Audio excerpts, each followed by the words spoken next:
아론이 죽은 제40년 5월 1일 이후에 이 출애굽 공동체에는 많은 일이 있었습니다. 불뱀 사건이 있었고요. 또 아모리 족속과 바산 왕을 격파하는 일도 있었습니다.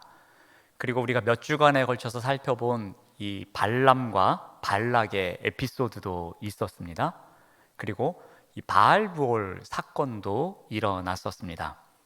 그리고 두 번째 인구조사 이후에 새 시대를 향한 준비를 계속해서 하고 있었습니다. 이렇게 모세 또한 마지막으로 자신의 인생길을 내딛고 있는 때였습니다. 종착지에 도달하면 도달할수록 모세는 삶의 마지막 순간까지 사명을 다하는 모습을 보여줍니다. 이제 하나님께서 모세에게 마지막 사명을 맡기십니다.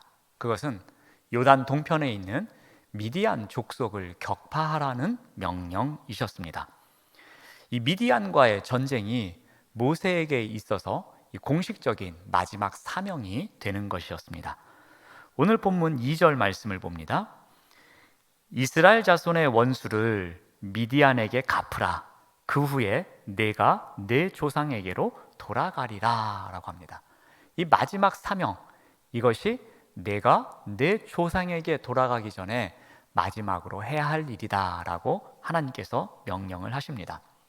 자, 그렇다면 모세에게 왜 이 마지막 사명이 하필이면 전쟁이었을까라는 겁니다.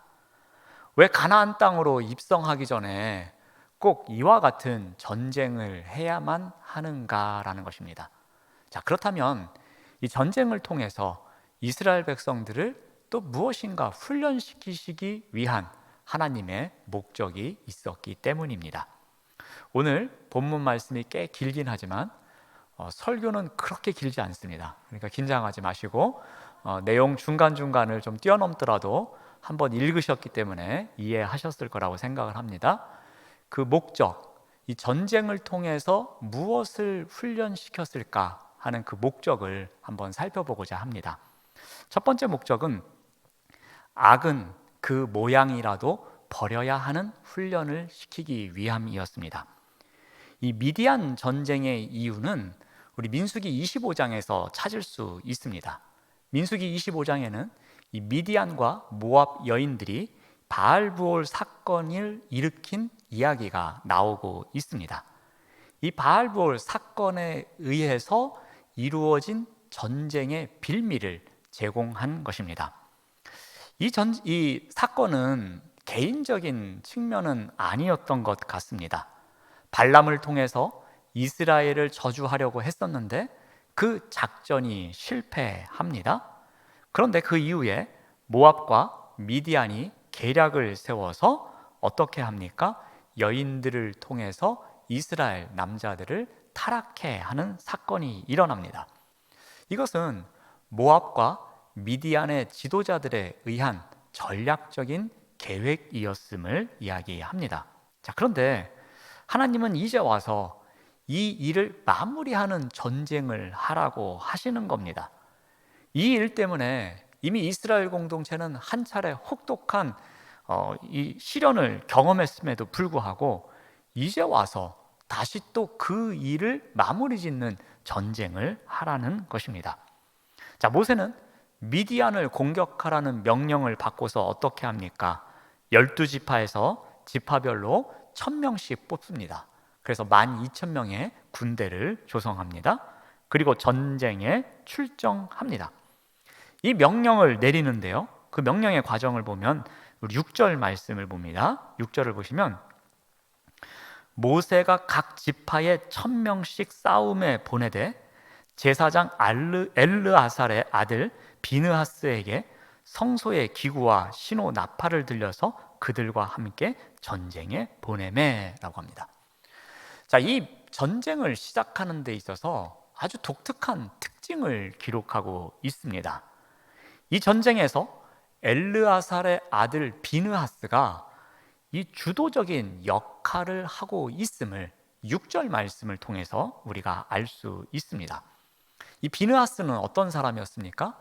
우리 민수기 25장에서 음행을 저지르는 남녀를 과격하게 창으로 찔러서 죽였던, 그래서 연병을 그치게 했던 사람, 그 사람이 바로 이 엘르아살의 아들 비느하스였습니다. 그런데 그 일을 마무리 짓는 전쟁에 나아가는 이 일에 있어서 그 모든 주관자로 이 비느하스를 임명하게 된 것입니다. 근데 비느하스가 어떤 일을 합니까? 성소의 기구와 신호용 나팔을 들고 갑니다. 이 성소용 기구는 법궤를 말하는 것일 겁니다. 그리고 신호용 나팔은 전진하고 후퇴하고 어떻게 전쟁에 있어서의 그 요령을 이야기할 때에 부르는 나팔이었을 것입니다. 이 미디안과의 전쟁을 명령하면서 군대 장관을 임명하고 그 군대 장관으로 인해서 이 전쟁을 이끌어가는 것이 아니라 제사장에게 이 전쟁을 주도적으로 이끌어갈 것을 명령하고 있는 것입니다. 이 전쟁에 있어서의 아주 독특한 특징입니다. 자, 이것은 무엇을 의미하는 것 같습니까? 이 전쟁이 하나님께서 친히 싸우시는 전쟁이다라는 것을 의미합니다. 이 전쟁은 거룩한 전쟁임을 상징하고 있는 것입니다. 이 전쟁은 단순한 정복 전쟁이 아니라는 것입니다. 이것은 죄로 인해서 심판하는 전쟁이며, 그리고 이것을 위한 중대한 목적이 있는 전쟁임을 의미하고 있는 것입니다. 이 미디안 체제와의 싸움의 본질은 정복이 중요한 것이 아니라 이 일로 인해서 이스라엘 또한 스스로를 정화시키고 그리고 거룩함을 지키기 위한 전쟁이다라는 것을 경험케 하기 위한 것이다라는 겁니다. 그러므로 그들에게 가르치고자 했던 것은 악에 대해서는 그 모양이라도 다 저버려야 한다라는 것, 그것을 버리는 훈련을 이 전쟁을 통해서 알려주고 있는 것입니다. 그 이전에 저질렀던 그 잘못, 그 악으로부터 자신들이 다시는 그런 악을 저지르지 않도록 그 악과 관련된 전쟁을 다시 한번 함으로 말미암아 그 악의 모양이라도 저버리는 훈련을 시켰다라는 것입니다. 자, 두 번째 이 전쟁의 목적은 이 정결 훈련에 있습니다. 이 전쟁은 이스라엘의 큰 승리로 끝이 납니다.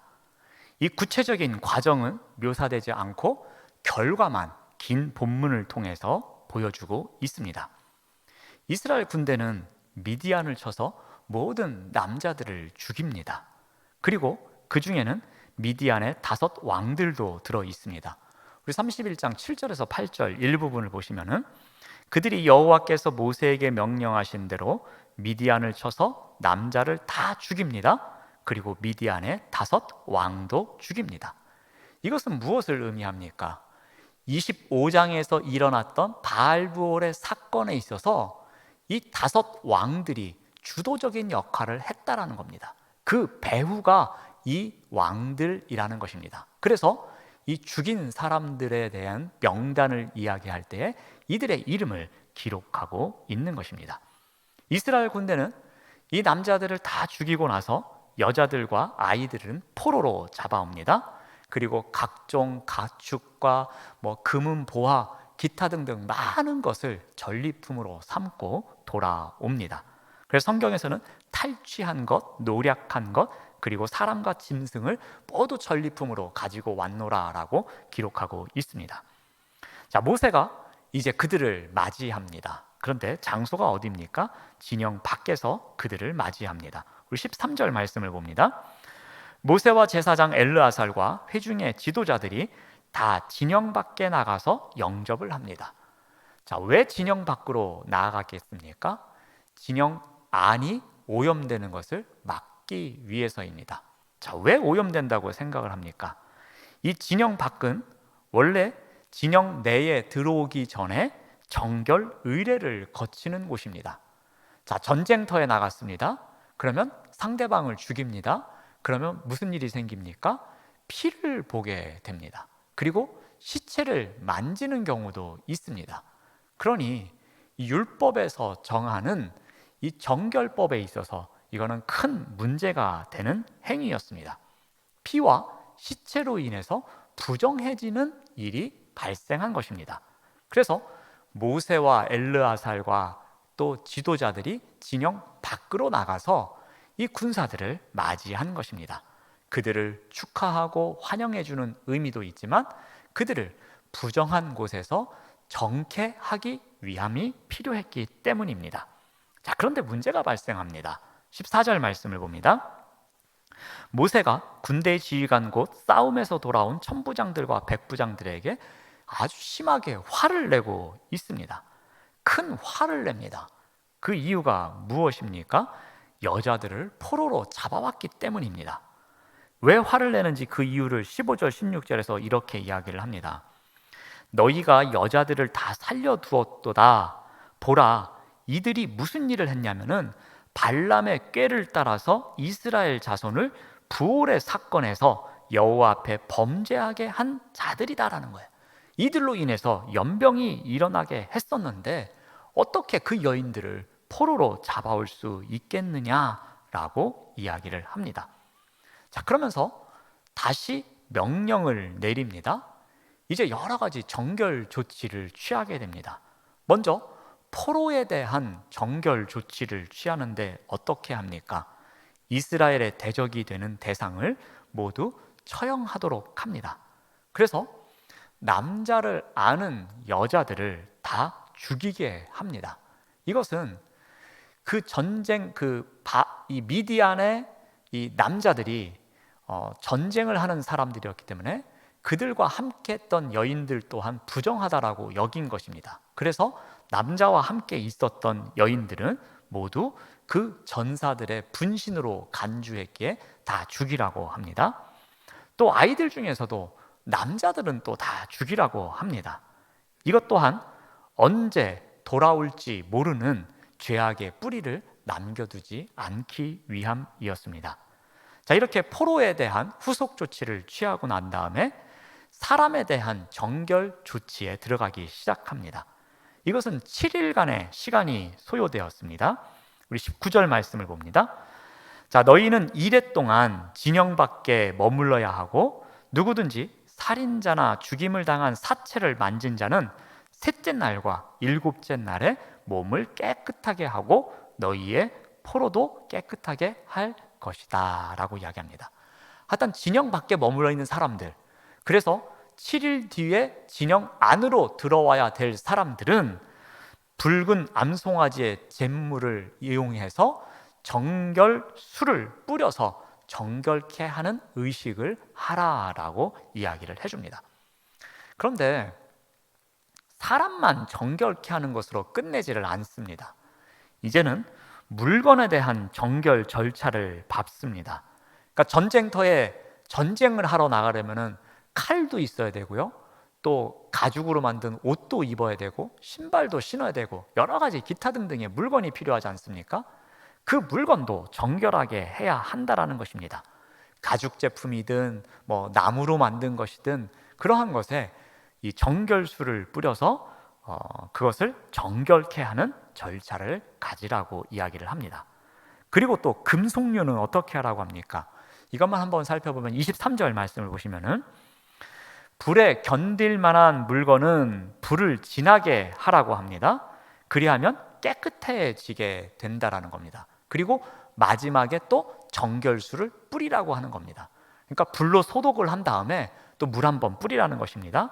그리고 불에 견디지 못하는 것들, 그것은 물로 뿌려서 정결케 하라라고 이야기를 합니다. 그리고 마지막에 24절 말씀을 보시면은 일곱째 날에 옷을 빨아서 깨끗하게 한 이후에 진영에 들어올 것을 이야기를 합니다. 자, 이와 같은 정결 훈련을 통해서 무엇을 강조하고 있습니까? 죄로부터 분리하는 훈련, 그리고 또 참회하는 시간을 갖도록 해서 악으로부터 멀어지는 훈련을 또한 시키고 있는 것입니다. 자, 마지막으로 또 이 전쟁을 통해서 훈련시키는 것이 있는데 그것은 바로 믿음 훈련입니다. 이제 이들이 진영 안으로 들어옵니다. 이들에게는 수많은 전리품의 획득했습니다. 그런데 이것을 분배하는 과정이 우리 본문 가운데 여러 부분을 차지하고 있습니다. 어떠한 기준으로 어떻게 분배를 하는지 오늘 본문 말씀을 한번 살펴봅니다. 과정을 한번 보시면 붙잡아온 포로와 짐승의 총수를 세라고 합니다. 그래서 25절에서 26절 보시면 여호와께서 모세에게 말씀하여 이르시되 너는 제사장 엘르아살과 회중의 수령들과 더불어 이 사로잡은 사람들과 짐승들을 계수하라고 합니다. 그러니까 숫자를 셈하라고 합니다. 이 계수하다라는 단어는 원래 옮기다라는 의미가 있습니다. 여러분 숫자를 셀 때 정확하게 하려면 어떻게 해야 됩니까? 이쪽에 놓여져 있는 물건을 저쪽으로 옮기면서 계수를 합니다. 그러면 정확하게 셀 수 있습니다. 그래서 하나, 둘, 셋 이렇게 셉니다. 여기서 계수하다라는 것은 바로 그러한 것을 이야기를 합니다. 그만큼 철저하게 전리품에 대해서 계수할 것을, 그리고 포로에 대해서 계수할 것을 명령한 것입니다. 자, 이렇게 계수를 하고 난 다음에 어떻게 합니까? 전리품을 나누어 주는데 기다리고 있었던 회중들이 있었습니다. 즉 전쟁에 나아가지 않았던 회중들이 있었는데 그 회중들에게도 절반을 주고 전쟁에 참여했던 사람들에게도 절반을 줍니다. 균등의 원리가 적용되고 있습니다. 우리 27절 말씀을 봅니다. 그 얻은 물건을 반분합니다. 그래서 절반은 전쟁에 나갔던 군인들에게 주고 절반은 회중들에게 줍니다. 자, 그런데 무슨 일이 일어납니까? 군사들은 자신들이 받은 절반의 몫에서 500분의 1을 떼어서 제사장에게 줍니다. 우리 28절에서 29절 말씀을 봅니다. 전쟁에 나갔던 군인들은 사람이나 소나 나귀나 양떼의 500분의 1을 여호와께 드릴지니라.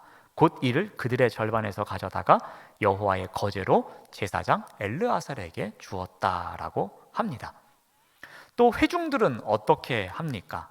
30절 말씀을 보시면은 이스라엘 자손이 받은 절반에서는 50분의 1을 가져다가 레위인에게 주었다라고 합니다.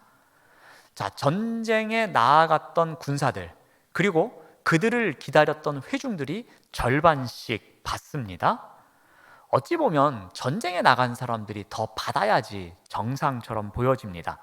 그런데 그렇지 않습니다. 전쟁에 나간 사람들이든 그렇지 않은 사람들이든 똑같이 배분을 합니다. 이것은 무엇을 의미합니까?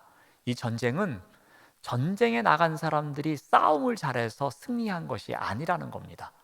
이 전쟁은 여호와 하나님께서 우리에게 승리를 선물로 주셨다라는 것을 의미하고 있는 것입니다. 그러므로 이 혜택은 하나님께서 주신 것이기에 모두에게 골고루 돌아가야 함을 나타내고 있는 것입니다.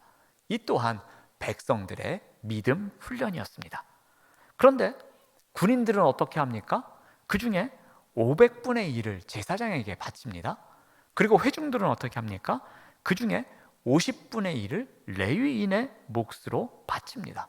마치 11조를 드리듯이 하나님께 바치는 성격을 띠고 있습니다. 이 또한 이 전쟁이 하나님의 전쟁이었음을 의미하고 있는 것입니다. 이 또한 백성들의 믿음을 훈련하고 있는 행동이기도 합니다. 자, 이것으로 끝난 것이 아닙니다. 전리품의 분배가 성공적으로 끝나자 천부장과 백부장들이 옵니다. 지도층들이 와서 특별 예물을 드리고 싶어 합니다. 그 이야기가 49절에 나옵니다. 49절을 보시면은 모세에게 말하되 당신의 종들이 이끈 군인을 계수한즉 우리 중 한 사람도 충나지 아니하였다라고 합니다. 쉽게 말씀드려서 12,000명이 전쟁에 나갔습니다. 그런데 한 명도 사망자가 없었다라는 이야기입니다. 그래서 이 군대의 지도자들이 너무나 감사해서 하나님께 특별 예물을 드리고자 하는 마음으로 지금 나아온 것입니다. 이 또한 믿음의 고백이기도 합니다. 이들이 특별 헌금을 드리는 이유를 이렇게 이야기를 합니다. 50절 말씀을 보면은 여호와께 헌금으로 우리의 생명을 위하여 여호와 앞에 속죄하려고 가져왔나이다 라고 이야기를 합니다. 즉 그들이 속죄하려고 감사한 마음을 갖고서 그 전리품을 그들의 생명을 속하기 위한 예물로 드리기 위해서 더 가지고 나왔다라고 이야기를 합니다.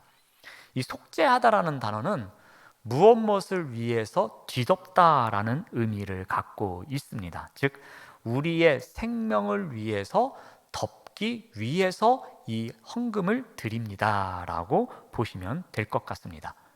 이 생명을 덮는다라는 것은 생명을 보호해 준다라는 의미입니다.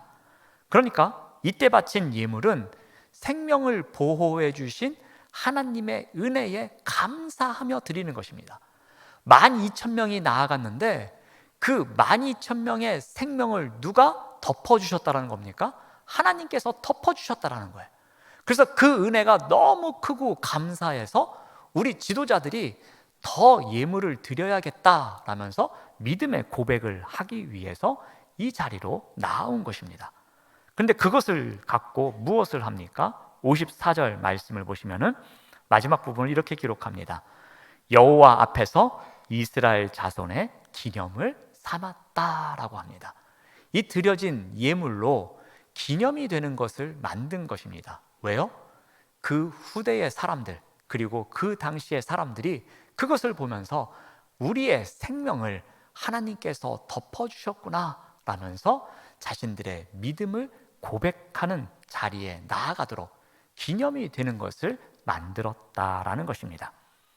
우리가 자세히 살펴보진 않았지만 조금 전에 우리가 읽어볼 때 나왔던 것처럼 전리품이 어마어마합니다. 엄청 많은 포로와 그리고 많은 가축과 많은 재물을 가지고 이들이 돌아왔습니다. 그만큼 이들이 전쟁에 나아가서 거둔 승리가 얼마나 위대했는지를 이 전리품을 통해서 알 수 있습니다. 그런데 중요한 것은 이것은 시작에 불과하다라는 것입니다. 이들이 가나안 땅에 들어가기 전에 이 전쟁을 경험하면서 하나님께서 우리의 생명을 위해서 덮어주시는 이 전쟁은 이와 같은 승리가 앞으로도 있을 것이다 라는 겁니다. 이들이 믿음으로 훈련받은 이 전쟁은 하나님께서 함께 하시는 이 전쟁은 지금 우리가 거둔 승리보다 더 위대한 승리가 기다리고 있음을 이들이 믿음으로 고백하게 만든다라는 것입니다. 바로 이 미디안과의 전쟁은 이러한 믿음 훈련을 시키는 것입니다. 이러한 전쟁을 한번 경험해 봄으로 말미암아서 앞으로 이들이 가나안 땅에 들어가서 이와 같은 놀라운 전쟁을 여호와의 손에 맡겨져 있는 전쟁을 경험하게 될 것이다라는 겁니다. 그것을 믿음으로 기대케 하는 전쟁이었습니다. 오늘 본문에서는 새 시대를 향한 마지막 여정 가운데에서 이제 미디안 심판과 관련된 이야기가 나옵니다. 이 전쟁이 굳이 필요 없는데 이 전쟁을 통해서 하나님께서는 마지막까지도 또다시 백성들을 훈련시키고 있습니다. 어떠한 훈련을 시킵니까? 악은 그 모양이라도 저버리는 훈련을 시킵니다. 그리고 그들이 거룩한 백성으로 살아갈 수 있도록 정결 훈련을 시킵니다. 그리고 그들이 앞으로 펼쳐질 일을 믿음으로 나아가야 한다라는 믿음 훈련을 시키고 있는 것입니다. 이러한 것은 이스라엘 백성이 앞으로 가나안 땅에서 만날 현실적인 유혹을 이겨내기 위한 또 한 번의 훈련이었습니다. 자, 그렇다면 이 이야기를 우리의 삶의 자리로 한번 가져와서 우리가 교훈을 한번 발견해 보고자 합니다. 이스라엘 공동체가 이러한 훈련을 받았듯이 이 시대에 우리의 교회도 이러한 훈련이 필요할 것입니다. 그러므로 우리 또한 악은 그 모양이라도 버리는 훈련을 해야 할 것입니다. 교회는 제사장 나라로서 구별과 정결을 사수해야 하는 공동체입니다. 오늘날 교회가 위기다, 교회가 교회로서의 역할을 잘 못하고 있다라고 이야기하는 데에는 교회가 세상에 비해 도덕적 우위를 점하는 데서 실패했기 때문입니다. 세상보다 도덕적인 우위를 점하고 있지 못하기 때문에 그만큼 발언권이 약해진 것입니다. 그래서 무엇인가 이야기하려고 그러면은 너희들 교회가 무슨 잘한 일이 있다고 그런 것을 이야기하느냐라고 할 때에 발언권이 없어져서 우리가 힘이 없어졌다라고 생각을 하게 됩니다. 그러므로 교회는 세상이 바라는 가치가 있습니다. 세상이 기대하는 기대치가 있습니다. 그것은 세상을 밝게 밝히는 빛의 역할, 그리고 소금의 역할을 해야 되는 자리입니다. 그런데 그 자리에 나아가기 위해서는, 그 자리에서 교회로서의 역할을 하기 위해서는 악의 모양이라도 우리가 갖추는 일이 없어야 할 것입니다. 교회는 정결해야 되며 교회는 세상과 구별되는 곳이어야 함을 우리가 분명히 기억하고 그에 맞는 훈련을 해 나가야 할 것입니다. 이와 아울러서 교회는 정결 훈련을 끊임없이 해야 합니다. 이 정결 훈련을 위해서 필요한 것이 무엇이 있겠습니까? 이 정결은 추상적인 것이 아닙니다. 정결은 구체적인 결단이 따라와야 합니다. 이 정결을 위해서 우리가 어떻게 해야 될지를 구체적으로 결단하면서 그 결단한 것을 하나씩 하나씩 실천해가는 가운데에서 그 공동체가 더욱 정결해지고 그 본질을 지켜갈 수 있는 것입니다. 그래서 구별되기 위해서는 때로는 단호함도 필요합니다. 좀 너무한 거 아닌가 할 정도로 때로는 단호하게 지켜야 될 것을 지켜야 할 필요성도 있습니다. 그리고 함부로 살아서는 안 됩니다. 이렇게 때로는 단호하고 그리고 함부로 살지 않는 삶, 그러한 삶이 있을 때에 정결함을 지키어 나갈 수 있을 것입니다.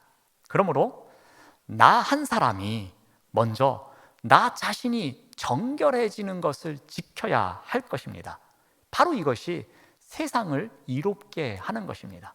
세상에 100명이 있다 그러면 나 한 사람이라도 정결케 살아간다면 그것은 그 100명이 살아가는 세상을 이롭게 하는 것입니다.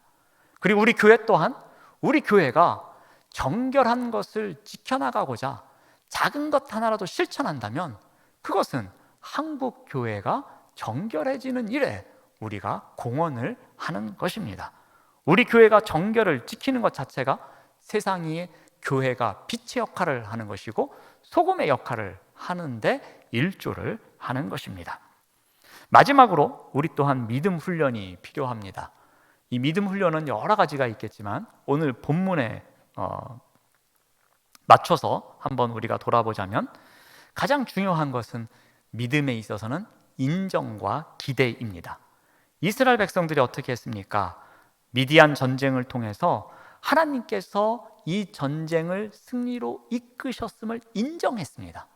그것을 믿음으로 고백하는 자리에 나아간 것입니다.